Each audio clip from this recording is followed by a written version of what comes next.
NCP party दे prominent सारे ही बंदे including इहदा अपना भतीजा अजीत पवार वो सारे छड़ के जाके उन्होंने अपना धड़ा बना के बीजेपी की सरकार शामिल हो गए। जिन्ने गए ने उधर उन्होंने जो 80% वो सी जिन्हों के खिलाफ ईडी दियाँ फाइलां खोल लिया सी, किसी के CBI के छापे पवा देंगे ने, किसी के कुछ कर देंगे ने। उन्होंने यही होंगे भी छड्डो इधर आओ, अदरवाइज अंदर जाने लिए तैयार हो।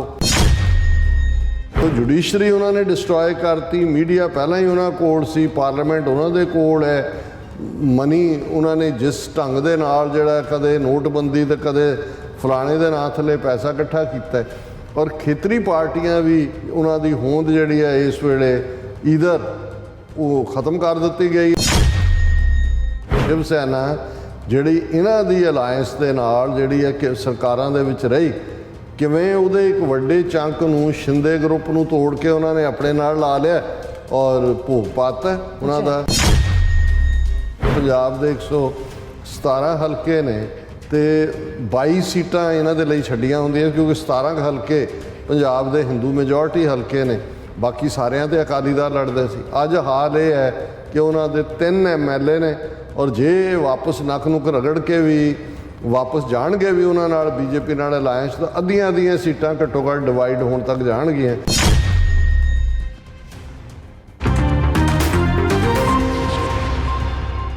Viewers welcome back on program. So viewers गलबात करन जा रहे हैं कि RSS ने जिवें महाराष्ट्र विच शिव सेना का भोग पाया, उही हशर हुण शरद पवार की NCP पार्टी का किया गया है। सो इस तो पहला बीजेपी के 50 साल सहयोगी ने अकाली दल की भी तय ला दी गई है। सो जाहिर है कि खेतरी पार्टियां के खात्मे नाल भारत के फैडरल ढांचे का भोग पाया जा रहा है। सो कांग्रेस पार्टी पहला ही तड़का दी गई है और RSS की जिहड़ी मंशा भारत के फैडरल ढांचे नूं तोड़ के एक सार हिंदू राष्ट्र की है। सो इस बारे आपां गलबात करन जा रहे हैं। सो असीं चाहांगे कि तुसां इसे तरह बने रहना, देखण सुणन लई एंड लिखण लई तुहाडा सब दा बहुत बहुत शुक्रिया जी। डॉक्टर साहब की कहना चाहोगे?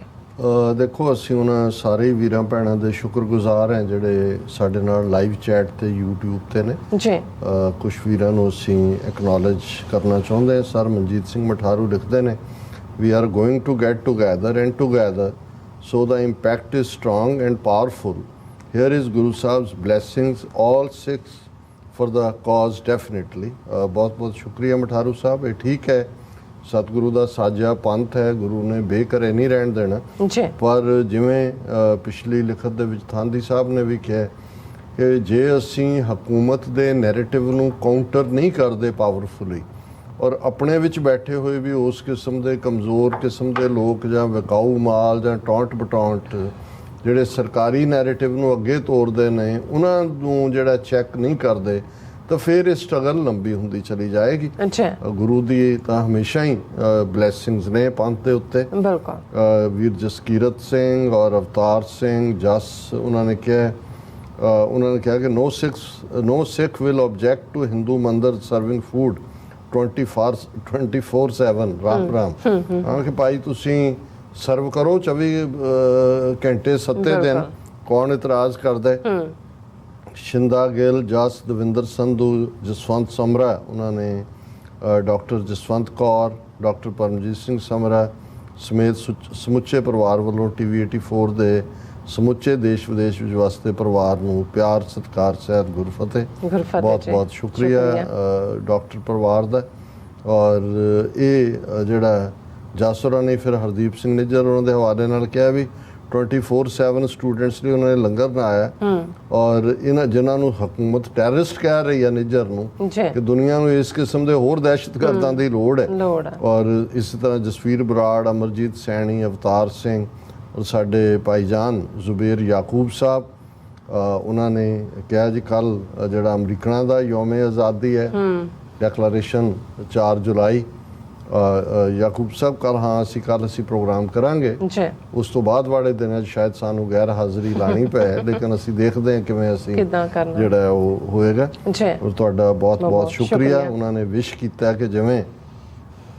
कल अमरीका का आज़ादी दिन है, इस तरह ही बहुत जल्दी खालिस्तान का भी यौम आज़ादी आए। और बहुत बहुत शुक्रिया इस विश दे लई। ਔਰ ਅਸੀਂ ਇੱਥੋਂ ਹੀ ਹੁਣ ਆਪਣੇ ਟੌਪਿਕ ਵੱਲ ਆਉਂਦੇ ਹਾਂ ਜੀ। ਦੇਖੋ, ਜਿਨ੍ਹਾਂ ਨੂੰ ਥੋੜ੍ਹਾ ਬਹੁਤ ਵੀ ਪੜ੍ਹਨ ਦਾ ਸ਼ੌਕ ਹੈ, RSS ਦੀ ਆਈਡੀਓਲੋਜੀ ਤੋਂ ਵਾਕਿਫ ਨੇ, ਬਹੁਤ ਵਾਰ ਮੈਂ ਬੰਚ ਆਫ ਥਾਟਸ ਗੋਲਵਰਕਰ ਦੀ ਕਿਤਾਬ ਦਾ ਹਵਾਲਾ ਦਿੱਤਾ ਹੈ। ਵੈਸੇ ਜਿਨ੍ਹਾਂ ਨੂੰ ਨਹੀਂ ਵੀ ਪੜ੍ਹਨ ਦਾ ਸ਼ੌਕ ਸੀ, 9 ਸਾਲਾਂ ਦੇ ਮੋਦੀ ਦੇ ਦੌਰ 'ਚ ਉਹਨਾਂ ਨੇ ਦੇਖ ਲਿਆ ਕਿ RSS ਦੀ ਵਿਚਾਰਧਾਰਾ ਕੀ ਹੈ। ਔਰ ਆਮ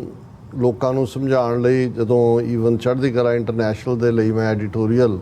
ਲਗਭਗ ਕਿੰਨੇ 20-25 ਸਾਲ ਲਿਖੇ, ਤੇ ਉਹਦੇ 'ਚ ਇਹੀ ਹੁੰਦਾ ਸੀ ਕਿ ਭਾਈ ਫਰਕ ਕੋਈ ਨਹੀਂ ਹੈ, ਸਿਰਫ ਉਹ ਜਰਮਨ ਜ਼ਬਾਨ ਦੇ ਵਿੱਚ ਹਿਟਲਰ ਸੀ, one nation one race one leader one people, ਤੇ ਇਹਨਾਂ ਦਾ ਹਿੰਦੀ 'ਚ ਹੈ, ਦੇਵਨਾਗਰੀ 'ਚ ਹਿੰਦੂ ਹਿੰਦੀ ਹਿੰਦੁਸਤਾਨ, ਔਰ ਉਹੀ ਤੌਰ ਤਰੀਕਾ, ਉਹੀ ਮੋਡਸ ਆਪਰੈਂਡੀ ਜਿਹਨੂੰ ਕਿਹਾ ਜਾਂਦਾ ਹੈ, ਉਹੀ ਜਥੇਬੰਦਕ ਢਾਂਚਾ, ਉਸ ਕਿਸਮ ਦਾ ਗ੍ਰਾਸ ਰੂਟ ਲੈਵਲ ਤੋਂ, ਔਰ ਉਸੇ ਤਰ੍ਹਾਂ ਹੀ ਹੇਟਰੇਡ, ਨਫ਼ਰਤ,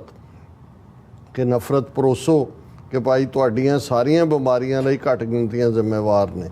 ਤੁਹਾਡੀ ਗੁਲਾਮੀ 1000 ਸਾਲ 1200 ਸਾਲ ਪਹਿਲਾਂ 1000 ਸਾਲ ਕਹਿੰਦਾ ਰਿਹਾ, ਜਦੋਂ 2014 'ਚ ਮੋਦੀ ਬਣਿਆ, ਜਦੋਂ ਇੱਥੇ ਇਹਨੇ ਜੁਆਇੰਟ ਸੈਸ਼ਨ ਨੂੰ ਐਡਰੈਸ ਕੀਤਾ US ਕਾਂਗਰਸ ਔਰ ਸੈਨੇਟ ਦੇ, ਤਾਂ ਫਿਰ 1200 ਸਾਲ ਹੋ ਗਿਆ, ਕਿਉਂਕਿ ਇੱਥੇ ਉਹਨੂੰ ਪਤਾ ਹੈ ਵੀ ਅਮਰੀਕਾ ਨੇ ਬ੍ਰਿਟਿਸ਼ ਕਲੋਨੀਅਲਸ ਤੋਂ ਆਜ਼ਾਦੀ ਲਈ ਉਹਦੇ 200 ਸਾਲ ਵੀ ਨਾਲ ਜੋੜਤੇ, ਉੱਥੇ ਜਿਹੜੇ ਨੇ ਉਹ 1000 ਸਾਲ ਹੁੰਦਾ ਸੀ। ਮੈਂ ਕਿਹਾ ਇਹਨਾਂ ਦੀ ਗਿਣਤੀ ਵੀ ਵੱਧਦੀ ਰਹਿੰਦੀ, ਪਰ ਤੁਸੀਂ ਅਦਰਵਾਈਜ਼ ਇਹਨਾਂ ਦਾ ਹਿਸਟਰੀ ਨੈਰੇਟਿਵ ਦੇਖੋਗੇ, ਹੁਣ ਉੱਥੇ ਪਤਾ ਨਹੀਂ ਕਿਹੜੇ ਕਿਹੜੇ ਆਪਣੇ ਹੀਰੋ ਕੱਢ ਰਹੇ ਨੇ ਜੀ, ਰਾਜਪੂਤਾਨੇ ਦਾ ਫਲਾਣਾ ਤੇ ਮੱਧ ਪ੍ਰਦੇਸ਼ ਦਾ ਟਿਮਕਾ, ਤੇ ਇਹ ਵੀ ਕਹਿਣਗੇ ਕਿ ਨਹੀਂ ਉਹ ਇਹ ਨਹੀਂ ਹੈ ਵੀ ਹਮੇਸ਼ਾ ਦਿੱਲੀ ਦਾ ਹੀ ਰਾਜ ਰਿਹਾ, ਬਗਾਵਤਾਂ ਵੀ ਹੋਈਆਂ, ਹਰਾਇਆ ਵੀ ਗਿਆ ਉਹਨਾਂ ਨੂੰ, ਕਦੇ ਕਿਸੇ ਨੂੰ। ਯਾਨੀ ਜਦੋਂ ਤੁਸੀਂ ਦੇਖੋ, ਸੱਚ ਤਾਂ ਤੁਸੀਂ ਇੱਕ ਵਾਰੀ ਬੋਲਦੇ ਹੋ, ਅੱਜ ਤੋਂ 40 ਸਾਲ ਬਾਅਦ ਵੀ ਜੇ ਤੁਹਾਡੀ ਯਾਦ ਸ਼ਕਤੀ ਇੰਟੈਕਟ ਹੈ, ਤੇ ਤੁਸੀਂ ਉਹੀ ਬਿਆਨ ਕਰੋਗੇ ਜੋ 40 ਸਾਲ ਪਹਿਲਾਂ ਤੁਸੀਂ ਕਿਹਾ, ਉਹਨੂੰ ਤਾਂ ਬਦਲਣ ਦੀ ਲੋੜ ਨਹੀਂ ਹੁੰਦੀ, ਕਿਉਂਕਿ ਇਹਨਾਂ ਨੇ ਹਰ ਚੀਜ਼ ਬੋਲਣੀ ਝੂਠ ਹੈ, ਇਸ ਲਈ ਨਵਾਂ ਝੂਠ ਹੁੰਦਾ ਹੈ। ਮੈਂ ਜਦੋਂ ਸੁਣਿਆ, ਮੈਂ ਕਿਹਾ ਜੀ 1200 ਸਾਲ ਦੀ ਗੁਲਾਮੀ ਤੇ ਇਹ ਉਹ। ਹੁਣ ਜਦੋਂ ਇਹਨਾਂ ਨੇ ਇਹ ਦੇਖਿਆ ਵੀ ਟ੍ਰੇਨਿੰਗ ਤਾਂ ਇਹਨਾਂ ਦੀ ਉਹੀ ਹੈ ਨਾਜ਼ੀਆਂ ਦੀ, ਕਿ ਵੀ ਤੁਸੀਂ ਡੰਡਾ ਸਿਰ ਤੇ ਰੱਖੋ, ਡਰਾਓ। ਹੁਣ 20-22 ਕਰੋੜ ਲੋਕਾਂ ਨੂੰ, ਸਿੱਖਾਂ ਦਾ ਵੀ ਛੱਡ ਦਈ ਹੈ ਕਿ ਜੀ ਅਸੀਂ 2 ਕਰੋੜ ਹੈ ਜਾਂ ਈਸਾਈ 2.5 ਕਰੋੜ ਨੇ, 20 ਤੋਂ 22 ਕਰੋੜ ਮੁਸਲਮਾਨਾਂ ਨੂੰ ਡਰਾ ਦੇਣਾ 9 ਸਾਲਾਂ 'ਚ ਉਹਨਾਂ ਦਾ ਜੋ ਹਸ਼ਰ ਕਰ ਦਿੱਤਾ ਹੈ। ਮਾਰੇ ਕਿੰਨੇ ਕੋਈ ਹਜ਼ਾਰਾਂ 'ਚ ਤਾਂ ਨਹੀਂ ਮਾਰੇ, ਗੁਜਰਾਤ 'ਚ 2-3 ਹਜ਼ਾਰ ਮਾਰਿਆ, 200-300 ਲਿੰਚਿੰਗਸ, ਜਾਂ ਦੂਜੇ 'ਚ ਬਹੁਤ ਤੁਸੀਂ ਲਿਬਰਲੀ ਵੀ ਜਾਓ, ਲੇਕਿਨ ਕਿਵੇਂ ਖੌਫਜ਼ਦਾ ਕਰ ਦਿੱਤਾ ਗਿਆ, ਇਹ ਤਰੀਕਾ ਹੁੰਦਾ ਹੈ। ਹੁਣ ਜਦੋਂ ਅਸੀਂ ਕਹਿੰਦੇ ਹਾਂ ਜੀ ਕਾਂ ਮਾਰ ਕੇ ਟੰਗਿਆ ਖੇਤ ਦੇ ਵਿੱਚ ਉਹਦੇ ਡਰਨੇ ਦੇ ਉੱਤੇ, ਤਾਂ ਹੁੰਦਾ ਹੀ ਹੈ ਕਿ ਵੀ ਬਾਕੀਆਂ ਨੂੰ ਸਬਕ ਹੁੰਦਾ ਹੈ, ਮਾਰਿਆ ਤਾਂ ਇੱਕ ਹੀ ਹੁੰਦਾ, ਬਾਕੀਆਂ ਨੂੰ ਹੁੰਦਾ ਹੈ ਕਿ ਵੀ। ਸੋ ਉਹਨਾਂ ਦੀ ਨੀਤੀ ਇੱਕ ਤਾਂ ਪਹਿਲਾਂ ਤਾਂ ਤੁਹਾਡਾ ਪ੍ਰਾਈਡ ਖਤਮ ਕਰਨਾ, ਕਿ ਵੀ ਤੁਸੀਂ ਮੁਸਲਮਾਨ ਹੋ ਜਾਂ ਸਿੱਖ ਹੋ ਜਾਂ ਈਸਾਈ ਹੋ, ਤੁਹਾਡਾ ਆਪਣਾ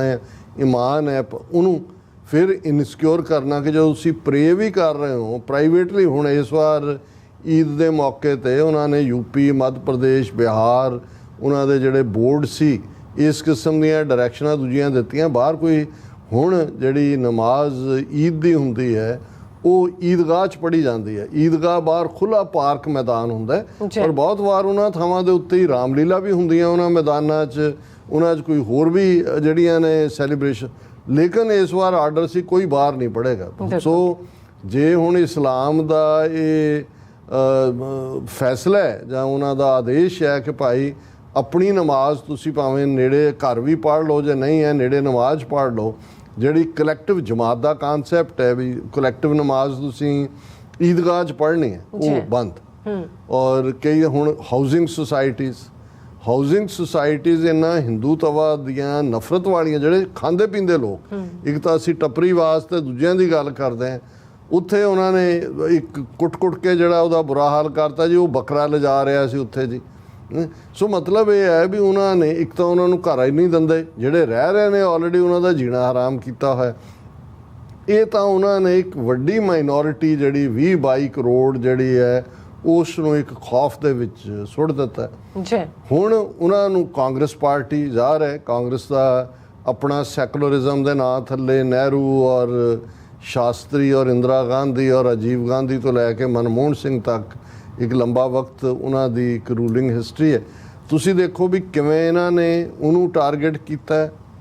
ਹਾਲਾਂ ਸਾਡਾ ਕੋ ਉਹਨਾਂ ਦੀ ਨੀਤੀ ਨਾਲ ਸਾਨੂੰ ਸਾਡੇ ਉੱਤੇ ਤਾਂ ਘੱਲੂਘਾਰੇ ਜੂਨ 84 ਨਵੰਬਰ ਕਾਂਗਰਸ ਰੂਲ 'ਚ ਹੋਏ ਕਿਲਿੰਗਸ ਵੀ ਜਦੋਂ ਅਸੀਂ 91 ਤੋਂ 95 ਤੱਕ ਦੀ ਗੱਲ ਕਰਦੇ ਹਾਂ ਨਰਸਿਮਹਾ ਰਾਓ ਦੀ ਹਕੂਮਤ ਸੀ ਤਾਂ ਸਾਨੂੰ ਫਰਕ ਨਹੀਂ ਪੈਂਦਾ ਸਾਨੂੰ ਇਹ ਪਤਾ ਹੈ ਵੀ ਇਹ ਹਿੰਦੂਤਵੀ ਨੇ ਕੋਈ ਹਾਰਡ ਬਣ ਜਾਏ ਕੋਈ ਸੌਫਟ ਬਣ ਜਾਏ ਪਰ ਇਹਨਾਂ ਨੂੰ ਇਹ ਲੱਗਦਾ ਸੀ ਵੀ ਇਹਨਾਂ ਦੀ ਵਨ ਨੇਸ਼ਨ ਦੀ ਥਿਉਰੀ ਜੋ ਭਾਵੇਂ ਉਹ ਸਿੰਬੋਲਿਕ ਹੀ ਸੈਕੂਲਰ ਪਾਰਟੀ ਹੈ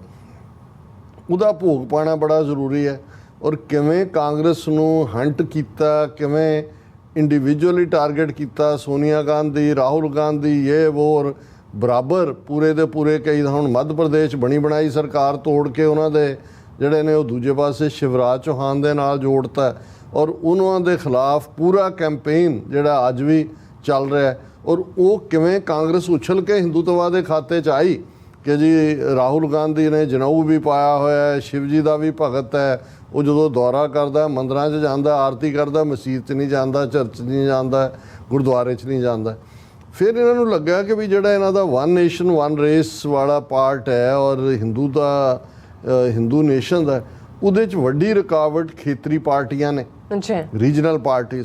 ਹੁਣ ਰੀਜਨਲ ਪਾਰਟੀ 'ਚ ਅਸੀਂ ਦੇਖਦੇ ਹਾਂ ਵੀ ਨਤੀਸ਼ ਕੁਮਾਰ ਦੀ ਪਾਰਟੀ ਦੇ ਨਾਲ ਇਹਨਾਂ ਨੇ ਅਲਾਇੰਸ ਬਣਾਇਆ ਉਹਨੂੰ ਚੀਫ ਮਿਨਿਸਟਰ ਬਣਾ ਦਿੱਤਾ ਪਰ ਉਹ ਥੋੜ੍ਹਾ ਜਿਹਾ ਬਾਕੀਆਂ ਨਾਲੋਂ ਜ਼ਿਆਦਾ ਘਾਗ ਹੈ ਉਹਨੂੰ ਜਦੋਂ ਪਤਾ ਲੱਗਾ ਵੀ ਮੇਰਾ ਵੀ ਭੋਗ ਪਾਉਣ ਲੱਗੇ ਨੇ ਜਿਵੇਂ ਸ਼ਿਵ ਸੈਨਾ ਹੁਣ ਸ਼ਿਵ ਸੈਨਾ ਜਿਹੜੀ ਇਹਨਾਂ ਦੀ ਅਲਾਇੰਸ ਦੇ ਨਾਲ ਜਿਹੜੀ ਹੈ ਕਿ ਸਰਕਾਰਾਂ ਦੇ ਵਿੱਚ ਰਹੀ ਕਿਵੇਂ ਉਹਦੇ ਇੱਕ ਵੱਡੇ ਚੰਕ ਨੂੰ ਸ਼ਿੰਦੇ ਗਰੁੱਪ ਨੂੰ ਤੋੜ ਕੇ ਉਹਨਾਂ ਨੇ ਆਪਣੇ ਨਾਲ ਲਾ ਲਿਆ ਔਰ ਭੋਗ ਪਾਤਾ ਉਹਨਾਂ ਦਾ ਔਰ ਇਹੀ ਕੰਮ ਨਤੀਸ਼ ਕੁਮਾਰ ਨਾਲ ਕਰਨ ਲੱਗੇ ਸੀ ਉਹ ਤਾਂ ਬਚ ਗਿਆ ਉਹਨੇ ਲਾਲੂ ਦੇ ਨਾਲ ਉਹਨੇ ਕਿਹਾ ਚਲੋ ਗਵਾਲੇ ਅਸੀਂ ਇਕੱਠੇ ਹੋਈਏ ਯਾਦਵ ਉਹ ਇਕੱਠੇ ਹੋ ਕੇ ਉਹ ਅਕਾਲੀਆਂ ਦਾ ਕੀ ਹਾਲ ਕਰਤਾ ਵੀ ਉਹੀ ਅਕਾਲੀ ਦਲ ਜੇ ਪੰਜਾਬ ਦੇ 117 ਹਲਕੇ ਨੇ ਤੇ 22 ਸੀਟਾਂ ਇਹਨਾਂ ਦੇ ਲਈ ਛੱਡੀਆਂ ਹੁੰਦੀਆਂ ਕਿਉਂਕਿ 17 ਹਲਕੇ ਪੰਜਾਬ ਦੇ ਹਿੰਦੂ ਮੈਜੋਰਟੀ ਹਲਕੇ ਨੇ ਬਾਕੀ ਸਾਰਿਆਂ ਤੇ ਅਕਾਲੀ ਦਲ ਲੜਦੇ ਸੀ ਅੱਜ ਹਾਲ ਇਹ ਹੈ ਕਿ ਉਹਨਾਂ ਦੇ 3 MLA ਨੇ ਔਰ ਜੇ ਵਾਪਸ ਨੱਕ ਨੂੰ ਰਗੜ ਕੇ ਵੀ ਵਾਪਸ ਜਾਣਗੇ ਵੀ ਉਹਨਾਂ ਨਾਲ ਬੀਜੇਪੀ ਨਾਲ ਅਲਾਇੰਸ ਤਾਂ ਅੱਧੀਆਂ ਸੀਟਾਂ ਘੱਟੋ ਘੱਟ ਡਿਵਾਈਡ ਹੋਣ ਤੱਕ ਜਾਣਗੀਆਂ ਔਰ ਕਿਵੇਂ ਉਹਨਾਂ ਨੇ ਕਾਂਗਰਸ ਦੇ ਵੱਡੇ ਮਹਾਰਥੀ ਅਮਰਿੰਦਰ ਔਰ ਦੂਜੇ ਕਿਸਮ ਦੇ ਲੋਕ ਜਿਹੜੇ ਨੇ ਉਹ ਬੀਜੇਪੀ 'ਚ ਲਿਆਂਦੇ ਮਹਾਰਾਸ਼ਟਰ ਦੇ ਵਿੱਚ ਇੱਕ ਵੱਡੀ ਧਿਰ ਜਿਹੜਾ ਸ਼ਰਦ ਪਵਾਰ NCP ਨੈਸ਼ਨਲਿਸਟ ਕਾਂਗਰਸ ਪਾਰਟੀ ਉਹ ਕਿਸੇ ਵੇਲੇ ਕਾਂਗਰਸ ਦਾ ਵੱਡਾ ਲੀਡਰ ਸੀ ਦਿੱਲੀ 'ਚ ਮਿਨਿਸਟਰ ਸੀ ਫਿਰ ਸੋਨੀਆ ਗਾਂਧੀ ਨਾਲ ਮਤਭੇਦ ਹੋਏ ਫਿਰ ਇਹਨੇ ਆਪਣੀ ਪਾਰਟੀ ਬਣਾਈ ਪਰ ਰੀਜਨਲੀ ਕਿਉਂਕਿ ਮਹਾਰਾਸ਼ਟਰ 'ਚ ਮਰਾਠੇ ਨੇ ਸੋ ਉਹਦੀ ਇੱਕ ਆਪਣੀ ਆਵਾਜ਼ ਰਹੀ ਹੈ ਹੁਣ ਉਹ ਬਜ਼ੁਰਗ ਹੈ 80 ਸਾਲਾਂ ਦੇ ਨੇੜੇ ਤੇੜੇ ਔਰ ਇਹਨੇ ਕਿਉਂਕਿ ਸ਼ਰਦ ਪਵਾਰ ਨੇ ਔਰ ਸ਼ਿਵ ਸੈਨਾ ਦਾ ਉद्धਵ ਠਾਕਰੇ ਗਰੁੱਪ ਔਰ ਕਾਂਗਰਸ ਨੇ ਮਿਲ ਕੇ ਸਰਕਾਰ ਬਣਾਈ ਹੋਈ ਸੀ ਮਹਾਰਾਸ਼ਟਰ 'ਚ ਬੀਜੇਪੀ ਬਾਹਰ ਸੀ ਪਹਿਲਾਂ ਤਾਂ ਇਹਨਾਂ ਨੇ ਜਿਵੇਂ ਉਸ ਉद्धਵ ਠਾਕਰੇ ਦੀ ਬਾਲ ਸੈਨਾ 'ਚੋਂ ਹੀ ਉਹਨੂੰ ਸ਼ਿੰਦੇ ਨੂੰ ਕੱਢ ਕੇ ਉਹਨੂੰ ਚੀਫ ਮਿਨਿਸਟਰ ਬਣਾ ਦਿੱਤਾ ਤੇ ਉਹਦਾ ਸ਼ਿਵ ਸੈਨਾ ਦਾ ਭੋਗ ਪਾ ਦਿੱਤਾ ਹੁਣ ਜਿਹੜਾ ਪਿਛਲੇ 24 ਘੰਟੇ ਜੋ ਡਿਸਕਸ ਹੋ ਰਿਹਾ ਹੈ ਭਾਰਤ ਭਰ ਦੇ ਮੀਡੀਆ ਦੇ ਵਿੱਚ ਕਿ ਇਸ NCP ਪਾਰਟੀ ਦੇ ਪ੍ਰੋਮੀਨੈਂਟ ਸਾਰੇ ਹੀ ਬੰਦੇ ਇਨਕਲੂਡਿੰਗ ਇਹਦਾ ਆਪਣਾ ਭਤੀਜਾ ਅਜੀਤ ਪਵਾਰ ਉਹ ਸਾਰੇ ਛੱਡ ਕੇ ਜਾ ਕੇ ਉਹਨਾਂ ਨੇ ਆਪਣਾ ਧੜਾ ਬਣਾ ਕੇ ਬੀਜੇਪੀ ਦੀ ਸਰਕਾਰ 'ਚ ਸ਼ਾਮਲ ਹੋ ਗਏ ਔਰ ਉਹਨੂੰ ਅਜੀਤ ਪਵਾਰ ਨੂੰ ਜਿਹੜਾ ਉਹ ਡਿਪਟੀ ਚੀਫ ਮਿਨਿਸਟਰ ਬਣਾ ਦਿੱਤਾ ਗਿਆ ਫਰਨੈਂਡਿਸ ਦੇ ਨਾਲ ਸ਼ਿੰਦੇ ਚੀਫ ਮਿਨਿਸਟਰ ਹੈ ਔਰ ਇਧਰ ਜਿਹੜਾ ਸ਼ਰਦ ਪਵਾਰ ਉਹ ਡੁਗਡੁਗੀ ਵਜਾ ਰਿਹਾ ਹਾਲਾਂਕਿ ਸ਼ਰਦ ਪਵਾਰ ਵੀ ਇੱਕ ਆਪਣੇ ਕਿਸਮ ਦਾ ਨੋਟੋਰੀਅਸ ਪੋਲੀਟੀਸ਼ੀਅਨ ਹੈ ਕਈਆਂ ਦਾ ਕਹਿਣਾ ਵੀ ਹੋ ਸਕਦਾ ਆਪ ਹੀ ਭੇਜਿਆ ਹੋਏ ਜਾਂ ਕੀ ਹੈ ਇਹ ਤਾਂ ਬਾਅਦ ਦੀ ਗੱਲ ਹੈ ਪਰ ਅਸੀਂ ਨੂੰ ਇਸ ਐਂਗਲ ਉੱਤੇ ਕੌਣ ਬਣਦਾ ਪਵਾਰ ਬਣਦਾ ਉਹਦਾ ਭਤੀਜਾ ਬਣਦਾ ਕਿ ਪਿਓ ਬਣਦਾ ਡਜ਼ਨਟ ਮੈਟਰ ਮੈਂ ਤਾਂ ਇਸ ਗੱਲ ਤੇ ਕਹਿ ਰਿਹਾ ਕਿ ਭਾਈ ਇਹ ਇਸ ਹੱਦ ਔਰ ਇਹ ਐਵੇਂ ਨਹੀਂ ਕਿ ਇਕੱਲਾ ਪੈਸਾ ਹੀ ਹੁੰਦਾ ਹੁਣ ਇਹ ਜਿੰਨੇ ਗਏ ਨੇ ਉਧਰ ਉਹਨਾਂ 'ਚੋਂ 80% ਉਹ ਸੀ ਜਿਨ੍ਹਾਂ ਦੇ ਖਿਲਾਫ ED ਦੀਆਂ ਫਾਈਲਾਂ ਖੋਲ੍ਹ ਲਈਆਂ ਸੀ ਕਿਸੇ ਤੇ CBI ਦੇ ਛਾਪੇ ਪਵਾ ਦਿੰਦੇ ਨੇ ਕਿਸੇ ਦੇ ਕੁਛ ਕਰ ਦਿੰਦੇ ਨੇ ਉਹਨਾਂ ਨੂੰ ਇਹੀ ਹੁੰਦਾ ਵੀ ਛੱਡੋ ਇੱਧਰ ਆਓ ਅਦਰਵਾਈਜ਼ ਅੰਦਰ ਜਾਣ ਲਈ ਤਿਆਰ ਹੋ ਔਰ ਕਿਉਂਕਿ ਮਹਿਕਮਾ ਤਾਂ ਚੋਰ ਹੈ ਸਾਰੇ ਕਰਪਟ ਹੈ ਹੀ ਨੇ ਉੱਤੋਂ ਥੱਲੇ ਤੱਕ ਉਹ ਹੱਥ ਜੋੜ ਕੇ ਕਹਿੰਦੇ ਨੇ ਹਜ਼ੂਰ ਸਾਡੇ ਮਾਈ ਬਾਪ ਜਿੱਧਰ ਤੁਸੀਂ ਹੁਕਮ ਕਰਦੇ ਹੋ ਅਸੀਂ ਉੱਧਰ ਜਾਵਾਂਗੇ ਹੁਣ ਇਹਨਾਂ ਹਾਲਾਤਾਂ 'ਚ ਜਿਸ ਕਦਰ ਹਿੰਦੂਤਵੀ ਫੋਰਸਿਸ ਨੇ ਟੇਕ ਓਵਰ ਕਰ ਲਿਆ ਸਭ ਕੁਝ ਹੀ ਟੇਕ ਓਵਰ ਕਰ ਲਿਆ ਜੁਡੀਸ਼ਰੀ ਹੁਣ 5 ਅਗਸਤ 2019 ਦਾ ਕਸ਼ਮੀਰ ਦਾ ਸਟੇਟਸ ਖਤਮ ਕੀਤਾ ਹੋਇਆ 3 ਸਾਲ ਹੋ ਗਏ ਨੇ ਹੁਣ ਆਇਆ ਜੀ ਕਿ ਜਿਹੜਾ ਚੰਦਰਚੂੜ ਹੈ ਉਹ ਸ਼ਾਇਦ ਇਸ ਇਸ਼ੂ ਨੂੰ ਲਏਗਾ, ਹੀਅਰਿੰਗ ਇੱਕ ਬੈਂਚ ਬਣਾ ਦਿੱਤਾ ਹੈ ਕਿ ਜੀ ਆਰਟੀਕਲ 370 ਤੋੜਨਾ ਕਨਸਟੀਟਿਊਸ਼ਨਲ ਸੀ ਕਿ ਕੁਛ ਨਹੀਂ ਨਿਕਲਣਾ ਉਹਦੇ 'ਚ। ਆਲਰੇਡੀ ਉਹਨਾਂ ਨੇ ਸਭ ਕੁਛ ਐਨ 3 ਸਾਲ ਸੁਪਰੀਮ ਕੋਰਟ ਕਿੱਥੇ ਸੁੱਤਾ ਰਿਹਾ ਉਹਨਾਂ ਕੋਲ ਇਸ ਔਰ ਸੈਂਕੜਿਆਂ ਪਟੀਸ਼ਨਾਂ ਇਸ ਦੇ ਉੱਤੇ ਹੋਈਆਂ। ਸੋ ਜੁਡੀਸ਼ਰੀ ਉਹਨਾਂ ਨੇ ਡਿਸਟਰੋਏ ਕਰਤੀ, ਮੀਡੀਆ ਪਹਿਲਾਂ ਹੀ ਉਹਨਾਂ ਕੋਲ ਸੀ, ਪਾਰਲੀਮੈਂਟ ਉਹਨਾਂ ਦੇ ਕੋਲ ਹੈ, ਮਨੀ ਉਹਨਾਂ ਨੇ ਜਿਸ ਢੰਗ ਦੇ ਨਾਲ ਜਿਹੜਾ ਕਦੇ ਨੋਟਬੰਦੀ ਤੇ ਕਦੇ ਫਲਾਣੇ ਦੇ ਨਾਂ ਥੱਲੇ ਪੈਸਾ ਇਕੱਠਾ ਕੀਤਾ, ਔਰ ਖੇਤਰੀ ਪਾਰਟੀਆਂ ਵੀ ਉਹਨਾਂ ਦੀ ਹੋਂਦ ਜਿਹੜੀ ਹੈ ਇਸ ਵੇਲੇ ਈਧਰ ਉਹ ਖਤਮ ਕਰ ਦਿੱਤੀ ਗਈ ਹੈ ਜਾਂ ਬੀਜੇਪੀ ਆਪਣੇ ਨਾਲ ਲਾ ਕੇ ਡੈਥ ਕਿਸ ਦੇ ਨਾਲ। ਔਰ ਇਹਦਾ ਕੀ ਹੋਏਗਾ ਕਿ ਕਸ਼ਮੀਰ ਤੋਂ ਕੰਨਿਆ ਕੁਮਾਰੀ ਤੱਕ ਹਿੰਦੂਤਵਾ ਦਾ ਬੋਲਬਾਲਾ, ਅਸਾਮ ਦੀਆਂ 7 ਸਟੇਟਾਂ 'ਚ ਜਿੱਥੇ ਇਹਨਾਂ ਦੀ ਹਕੂਮਤ ਔਰ ਇਹਨਾਂ ਦਾ ਜ਼ੋਰ ਹੈ, ਮਨੀਪੁਰ 'ਚ ਕਿੰਨੀ ਵਾਇਲੈਂਸ ਹੋਈ ਚੱਲ ਰਹੀ ਹੈ, ਲੇਕਿਨ ਇਹਦੇ ਬਾਵਜੂਦ ਇਹਨਾਂ ਦੀ ਹਕੂਮਤ ਨੂੰ, ਕਿਉਂਕਿ ਉਹਨਾਂ ਦਾ ਪਰਪਸ ਸਰਵ ਕਰ ਰਹੀ ਹੈ ਜੋ ਉਹਨਾਂ ਨੇ ਕਰ ਲਿਆ ਕਿ ਉਹਨਾਂ ਨੇ ਕੁਕੀ ਟਰਾਈਬ ਜਿਹੜੇ ਕ੍ਰਿਸਚਨ ਪ੍ਰੈਕਟਿਸਿੰਗ ਸੀ ਉਹ ਬੇਘਰ ਕਰ ਦਿੱਤੇ, 300 ਤੋਂ ਜ਼ਿਆਦਾ ਉਹਨਾਂ ਦੇ ਚਰਚ ਸਾੜ ਤੇ ਜਿਹੜੇ ਦੁਬਾਰਾ ਉਹਨਾਂ ਨੇ ਬਣਾਉਣ ਨਹੀਂ ਦੇਣੇ। ਸੋ ਇਹ ਜਿਹੜਾ ਉਹਨਾਂ ਦਾ ਨਿਸ਼ਾਨਾ ਹਿੰਦੁਸਤਾਨ ਦਾ ਹੈ, ਜਿਹਦੇ ਲਈ ਇੰਡੀਆ ਦਾ ਕਨਸਟੀਟਿਊਸ਼ਨ, ਜਦੋਂ ਅਮਰੀਕਾ ਦਾ ਕਨਸਟੀਟਿਊਸ਼ਨ ਵੀ ਦਾ United States of America, United States ਕਿ ਸਟੇਟਾਂ ਇਕੱਠੀਆਂ 50 ਮਿਲ ਕੇ ਅਮਰੀਕਾ ਬਣਾਉਂਦੀਆਂ ਨੇ, ਇਸੇ ਤਰ੍ਹਾਂ ਹੀ ਜਿਹੜਾ ਇੰਡੀਆ ਹੈ ਉਹ ਯੂਨਿਟ ਨਹੀਂ ਸੀ, ਉਹ ਵੀ ਫੈਡਰਲ ਸਟਰਕਚਰ ਦੇ ਥੱਲੇ ਇੰਡੀਆ ਨੂੰ ਬਣਾਉਣ ਵਾਲੀਆਂ ਉਹ ਸਟੇਟਾਂ, ਉਹਨਾਂ 'ਚ ਅੱਜ ਹਿੰਦੂਤਵਾ ਦਾ ਬੋਲਬਾਲਾ ਤਾਂ ਹੈ ਹੀ ਸੀ। ਹੁਣ ਜੋ ਰਹਿੰਦ ਖੂੰਹਦ ਹੈ, ਇਹ ਚੈਲੰਜ ਜਿਹੜਾ ਉਹ ਬੰਗਾਲ 'ਚ ਹੋਏ, ਜਿਵੇਂ ਮਮਤਾ ਬੈਨਰਜੀ ਹੁਣ ਤੱਕ ਜਿਹੜੀ ਹੈ ਉਹਨੂੰ ਰੈਜ਼ਿਸਟ ਕਰ ਰਹੀ ਹੈ, ਇਹੀ ਕੰਮ ਉਹਨਾਂ ਨੇ ਤਮਿਲਨਾਡੂ ਸ਼ੁਰੂ ਕੀਤਾ ਹੋਇਆ। ਸਟਾਲਿਨ